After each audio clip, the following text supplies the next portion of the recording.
So I was asked to introduce Bill. I would like to just say that I think of Bill, I think about how much clarity he brings to this issue about urban trees and public health. And when we were talking about his most recent research, I was also realizing that we have, while we have people who have heard Bill in the past on this Zoom meeting, we have a lot of new people that may not have heard of Bill's previous research. And I think the connectivity of Bill's research over time, it kind of harks back to Katie and story, that Bill has got a lot of stories, and that there's this arc of the stories of how he's pursued one line of research and then that's led to another, and how it all builds on each other. So Bill, thank you so much for joining us from Chicago and for sharing some of what you've done in the past, orient the people newer to what you're doing, and then you get to talk about the really fun, as we tree geeks like to say, nerdy stuff you're doing now. So thank you. Thank you, Cindy, and so nice to be back with you again. I'm sorry I'm not with you in person, but I value this opportunity to connect nonetheless. And I was looking through the names on the screen of the 70 of us that are gathered together, and I see many people's names I recognize and old friends. And a special shout out to Ray and his wonderful folks. So this afternoon I want to spend, or this morning I want to spend a few minutes with you talking about urban nature and how it brings out the best of us in one particular way. I bring greetings to you from my group at the University of Illinois, where we study how landscapes impact human health and well-being. We study landscapes like this, landscapes that are rich in vegetation and trees and bioswales, in green infrastructure. We compare them to landscapes that look like this, that are devoid of vegetation or that have less vegetation within them. Cindy asked me to spend a few minutes talking about one slice of my work, whatever slice that I was most interested in. And I've had this kind of 20+ year engagement with the extent to which exposure to urban forests and green landscapes impacts our capacity to pay attention. And that's what I want to spend a few minutes talking with you about this morning. And I think it's really important to consider attention and the impacts of the places we design and build every day, because attention matters for every single thing we care about accomplishing in our lives. Let me say that again. Attention matters for everything we care about accomplishing in our lives, from learning to solving problems to being able to accomplish things that we care about, to be able to monitor ourselves and regulate our behavior, and to engage effectively in all manner of social functioning. Have you noticed that your capacity to pay attention fatigues? Are you like me, and that you know that you have a good time of the day, and then you need a break, and then you can focus again for a while, and then you may not focus as long? Well, that's exactly the case, and it's not unlike if you go to the gym, you lift weights, or you go for a bike ride, you go on a nice long bike ride, your muscles get fatigued. The challenge with your capacity to pay attention fatiguing is that it has some pretty significant negative consequences. And I wonder if you're like me and you suffer any of these. So for instance, on the whole, human beings who are mentally fatigued are inattentive. They miss information that's coming to them. They have a hard time focusing on the task at hand. I know that I've been to a conference once or twice that where I've been mentally fatigued, and I missed a lot of it because I just couldn't attend to it. Another cost of being mentally fatigued is that people are more likely to be irritable. Now, this is not a given. It's not like preordained that you'll be irritable. I happen to be married to a woman who can be totally mentally fatigued, and she doesn't get irritable. She, unfortunately, is not married to a person that can claim the same thing. Another cost of mental fatigue is that people who are mentally fatigued are significantly more likely to be impulsive. That is, they're more likely to engage in some behavior that's attractive in the moment, but that works against their long-term goals. Now, Stephen and Rachel Kaplan wrote in the 80s and 90s about the regenerative and restorative powers of access to nature. And over time, they realized and did research that showed that even urban nature, places like in this picture right here, have the capacity to help us recover from mental fatigue. And that's what I want to explore with you this morning. I want to tell you that we made a number of predictions based on that idea that green places and cities could help people recover. And we predicted that if that was the case, we should be able to measure people who engage in better self-discipline, because if they're less mentally fatigued, they're going to be less impulsive and less irritable and less distracted, so that they should engage in better self-discipline. If they're more disciplined and they're less irritable, they should engage in less domestic violence. If they're able to focus their attention better, they should be able to score higher on standard academic measures of paying attention and performance. And finally, if this is true, if we've got evidence for this, we should be able to take a big step back and look at high school performance and see how high school students do on standardized tests across a large region. And that's what I want to do right now. I want to go. I was thinking I was going to tell you the Cliff Notes version of each of these, but that does a disservice to Cliff Notes. I'm just going to give you the tiniest little hint about each of these studies, and then maybe we'll have some time. We'll have some time to ask questions if you'd like. So let's begin with the first study about self-discipline. In the self-discipline, we did an interview study with almost 169 caregivers, typically mothers or aunts or grandmothers, and children. And the children were 7 to 12 years old. We recruited these folks going to door in a public housing neighborhood in Chicago. We administered standardized tests. Didn't tell the children or the parents what the hypothesis was, and then we compared the answers on those tests to the density of the vegetation outside the windows of the apartment buildings. Now, here's the first quiz. First quiz right here, or poll. I guess, do you call it a poll or quiz? Anyway, here it is. Why might access to green spaces impact self-discipline? Is it because they tire children out so they get into less trouble? Or is it they distract children in the natural way? Is it they reduce impulsivity and improve concentration? Or maybe it's that they put that naughty part of your brain at ease? Why don't you select an answer here?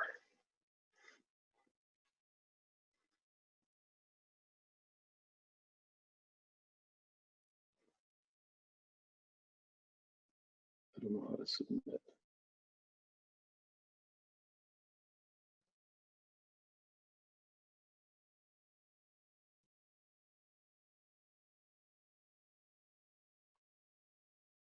So is the poll going to go away by itself when it's done, or?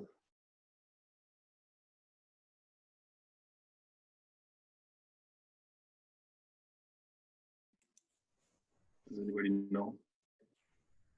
Yes, I will. I'll show the results at 80%. Okay. I can't do it because I'm in full screen mode right now, so I can't answer my own quiz.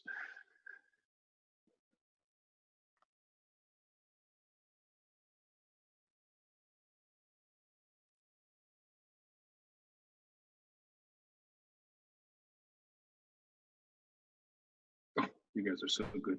I really like the answer, put the naughty part of the brain at ease, and I appreciate those of you who answered that. And I certainly would have been inclined to answer that myself, but it's that exposure to nature seems to reduce impulsivity and improve concentration. So let's close this and let me give you some details about that in this study. So we measured the capacity of youngsters like this little guy right here to engage in 3 types of self-disciplinary behavior, and we compared the answers of those 169 children in places that look like this at Robert Taylor Homes to right down the block in places that had a few more trees. Places like this at Robert Taylor Homes that had very little vegetation, to places right next door that had significantly more vegetation. So I'm going to show you three graphs here. One that relates to the density of vegetation, predicting levels of concentration. Another about vegetation and the capacity of children to inhibit impulses. And the third about their capacity to delay gratification. What psychologists tell us are the three foundational layers of self-discipline. On the bottom of each graph, you'll see a measure of the density of the vegetation from barren to very green. And you saw the greenest places at Robert Taylor Homes, so you can tell they're not super green. And then the standardized test scores on the vertical axis. So make a prediction here. If the density of the green space improved concentration, how would the line look on this graph? Would it be flush? Would it slope down? Would it slope up? Make a prediction in your own mind. And those of you that predicted up were correct. So there's a statistically significant relationship here. The greener the area outside of a person's apartment building, the better the child concentrated. And the same held true for their capacity to inhibit their impulses and to delay their gratification. When we put these three measures together into a summary score of self-discipline, we found that a very strong statistically significant relationship between the density of the green space and the self-discipline that the children engaged in. That's the first study. The second study, we did an interview of 145 residents at the same housing development, Robert Taylor Homes neighborhood in Chicago. We compared answers to people living with and without nearby nature. We used a very well-established, very well-recognized measure of how to have people accurately tell you about the levels of domestic violence they've experienced. And I can answer questions about that later. I won't go into it now, given the time that we've got. So here again, Robert Taylor Homes, where it was pretty barren. It's greener. And we asked about questions in this standardized questionnaire that's been used in many thousands of studies. We asked about psychological aggression, mild violence, and severe violence. Now on the right-hand side of the screen, you'll see two colored boxes. The green box is the places that had more trees, and the browner, oranger box is represents places that had less trees. So does the presence of trees have an impact on the level of psychological aggression that people have described? Well, we found it certainly did. People that lived in greener spaces reported that over the last year, they'd engaged in significantly less psychological aggression with their partner than people that lived in nearly identical physical settings who had fewer trees around them. The same held true for mild violence and the same and for severe violence. One thing to point out about this is that what I'm not saying here is I'm not saying if you plant a tree, people will become incredibly peaceful. Because in each of these areas, people that had trees around them did report some levels of psychological aggression and some levels of mild and severe violence. But what these data show us is that the propensity to engage in psychological aggression or violence is reduced when you've got green spaces around. Now, what does mental fatigue have to do with this? Well, in this study, the first thing we demonstrated was that there was a relationship between the density of trees and aggression and violence, and that relationship was negative. The greater the amount of trees, the lower amount of aggression and violence. We also looked at the relationship between density of trees and mental fatigue, and in this case, we also found a negative relationship. The greater the trees, the lower levels of aggression and violence. Then the question became, well, is there a relationship between mental fatigue and aggression and violence? And we explored that, and sure enough, there was a very strong relationship. In fact, when we do a statistical test called mediation, we find that the relationship between density of trees and aggression and violence disappears because it's all explained by mental fatigue. So this is really an important study that helped us understand the day-to-day consequences of living in places that you guys help create every day, greener places in cities. Okay, here's another quiz question for you. Do you have to be in a green space for it to impact you? A, yes. I was going to say yes, duh, but I was more polite and I just said yes. B, yes, but you have to spend enough time in it. C, not really. You can benefit from a view of green spaces. And D, no, just knowing it's there is enough. Let's take the quiz.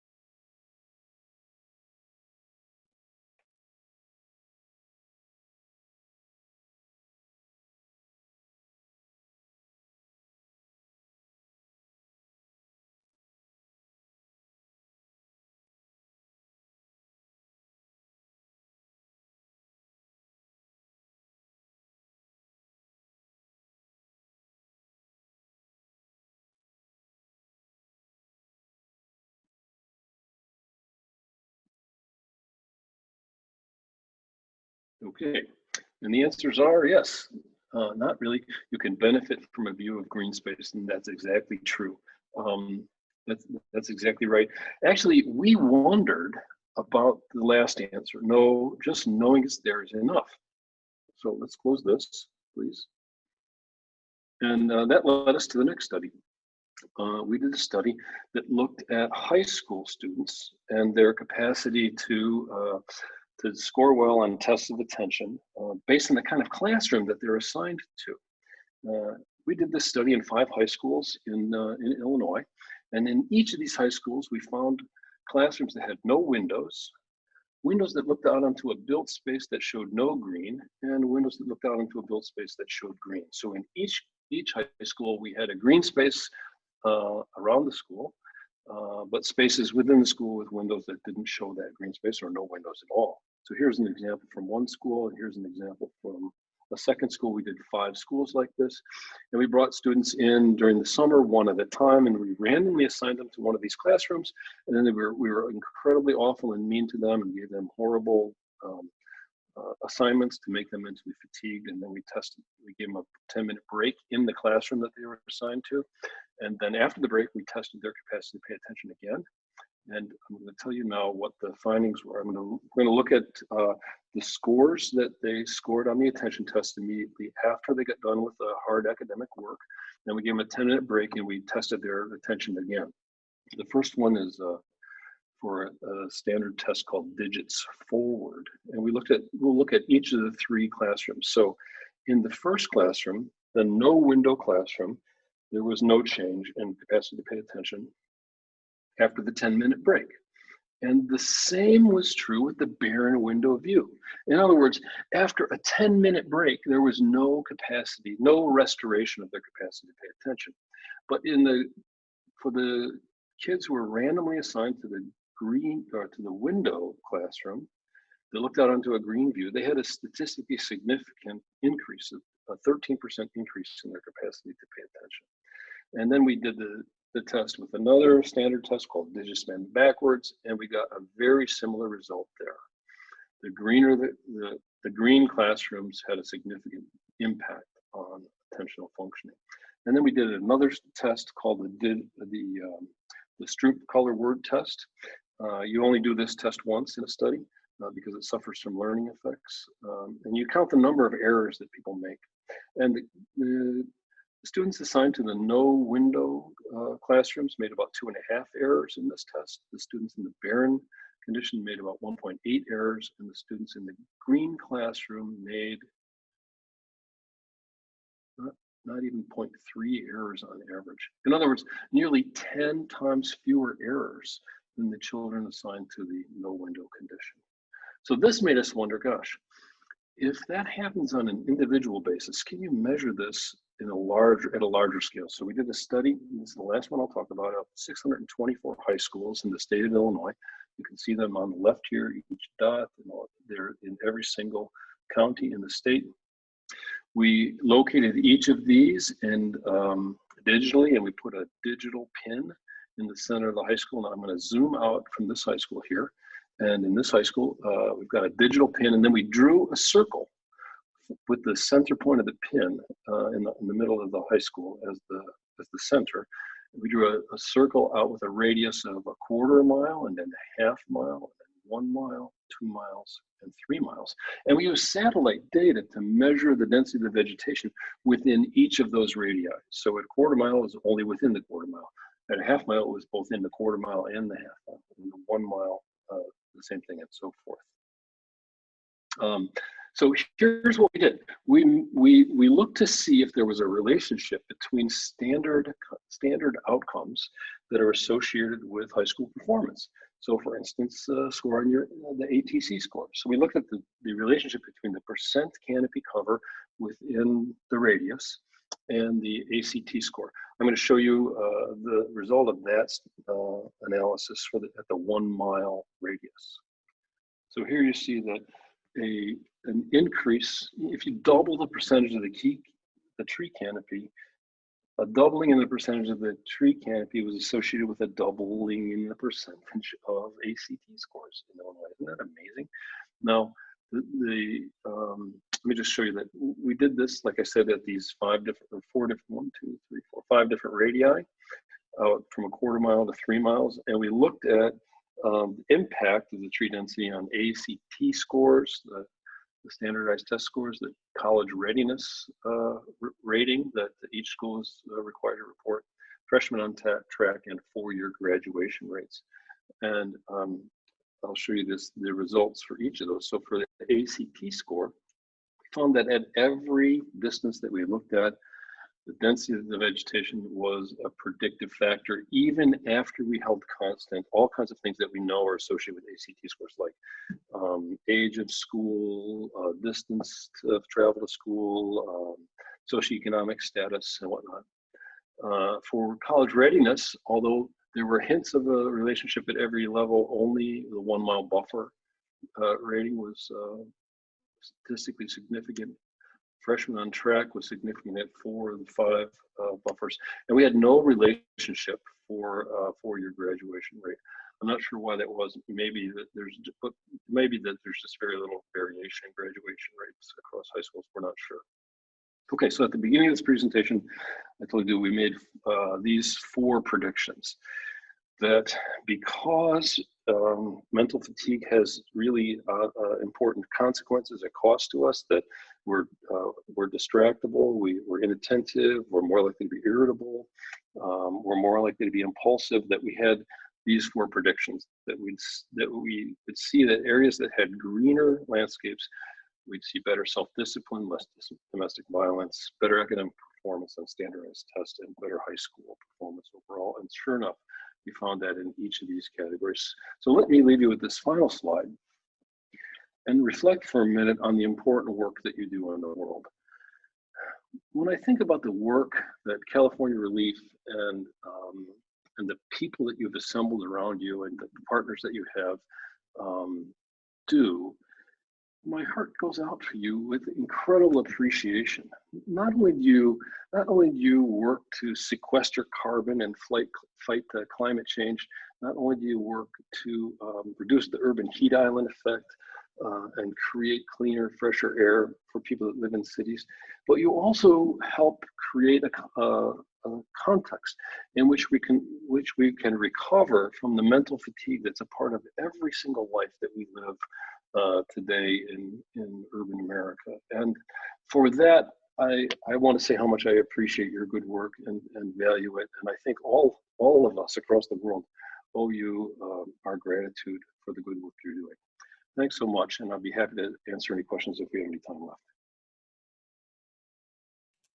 Yeah, we had one question I'd like to ask before we hop into breakout sessions. Thank you so much for that presentation. Someone was wondering about the, if you're asked when you're presenting your findings, if you're asked to relay the results and benefits in financial terms. Have you been able to do that? And we're often challenged on the cost benefit analysis, especially when it comes to development versus retaining space for trees. Do you have any insights on that? So I'm not an economist, and I haven't worked with economists on these kinds of questions. There are some people that have done this kind of work, and they can show that with respect to pollution, for instance, that there's an enormous benefit to each mature tree. I've not done this work. I've not done, and my colleagues and I have not done the work with respect to the impact of mental fatigue or strength of neighborhood ties or the recovery from stress. My hunch is that the impacts would be considerable in terms of economic impact, but I don't have the data on that. Thank you. Someone asked if the presentation's in the packet, and we can send out the slides after the fact. So we have those. And another question is, who reported the aggression study? You mentioned a study about aggression. Who gave the info for that? Was it the aggressor or the person attacked? It was so that study involved 145 women heads of households. So we looked at we asked the questions of only the women in the household, and so all the reports were from the women. Thank you. And one more, does the evidence support any difference between canopy coverage versus other types of greenery? Well, it's a great question, and we're digging into that question right now. The evidence that we have to date suggests that it does matter. Trees matter a whole lot more and are almost nearly universally positive. And large expanses of turf grass without trees are typically negative. So turf grass without trees is not a good thing. Wow. We're looking into bioswales right now and other forms of green infrastructure, because that's such an important part of landscape architecture and urban design today. And we've got, there's some mixed data on that, quite frankly, and we're trying to understand that a little bit better.